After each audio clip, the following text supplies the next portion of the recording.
മോനൂട്ടാ നമ്മുടെ കയ്യിൽ ഇപ്പൊ എത്ര പശുക്കളുണ്ടാ? 6 പശുക്കളുണ്ട്, 5 കുട്ടികളുണ്ട്, പിന്നെ തറവാട്ടിൽ ഒരു പശുണ്ട്, 2 പോത്തുകളുണ്ട്.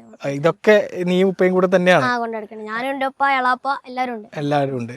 ഈ പശുക്കള് എന്ന് പറയുമ്പോൾ നമ്മൾ ഒരു പശുവിനെ വളർത്തുമ്പോൾ ശ്രദ്ധിക്കേണ്ട പ്രധാനപ്പെട്ട കാര്യങ്ങൾ എന്തൊക്കെയാ? പശുവിനെ നമ്മൾ വളർത്തുമ്പോൾ പ്രധാനമായി ശ്രദ്ധിക്കുന്നത് അതിന്റെ ബ്രീഡ് ഡെവലപ്പിംഗ് ആണ്. കാരണം എന്താണെന്ന് വെച്ചാൽ ഞങ്ങൾ ആദ്യം പറഞ്ഞാൽ പശുക്കുട്ടികളൊന്നും നിർത്തിയിരുന്നില്ല, വീട്ടിൽ നിർത്തിയിരുന്നില്ല, ഒക്കെ അങ്ങനെ കൊടുത്തു ഒഴിവാക്കിയിരുന്നു. പക്ഷെ പിന്നെ ഞാൻ പഞ്ചാബിൽ നിന്ന് ഒരു ഡോക്ടർ വന്നു, ഞങ്ങളെ വിളിച്ച് ക്ഷണിച്ചിരുന്നു. അപ്പൊ ആ ക്ലാസ് കേട്ടപ്പോഴാണ് മനസ്സിലായത് നമ്മൾ കുട്ടികളെയാണ് പരമാവധി വളർത്താൻ ശ്രമിക്കേണ്ടത്, ഒരിക്കലും ഒഴിവാക്കാതെ.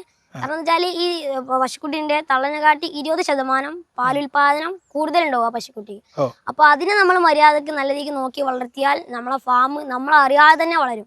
കാരണം മറ്റേന്ന് വെച്ചാൽ നമ്മൾ പശുവിനെ വാങ്ങും, അതിന് വിൽക്കും, അതിൽ നമുക്ക് അതായത് ലാഭം ഉണ്ട്, പക്ഷെ നമ്മളെ ഫാം വളരുന്നില്ല. പക്ഷെ ഇങ്ങനെ കുട്ടികളെ നിർത്തുമ്പോൾ ഫാം ഇങ്ങനെ വളർന്നുകൊണ്ടിരിക്കും. പിന്നെ പരമാവധി അസുഖങ്ങൾ ഉണ്ടാവും. അസുഖങ്ങൾക്കൊക്കെ നമ്മൾ അപ്പം തന്നെ എല്ലാത്തിലും തിരിച്ചറിഞ്ഞ് എന്താ അസുഖം എന്നുള്ള രക്തം ടെസ്റ്റ് ചെയ്ത് തിരിച്ചറിഞ്ഞിട്ട് അതിനുള്ള മരുന്ന് വേഗം കൊടുക്കണം.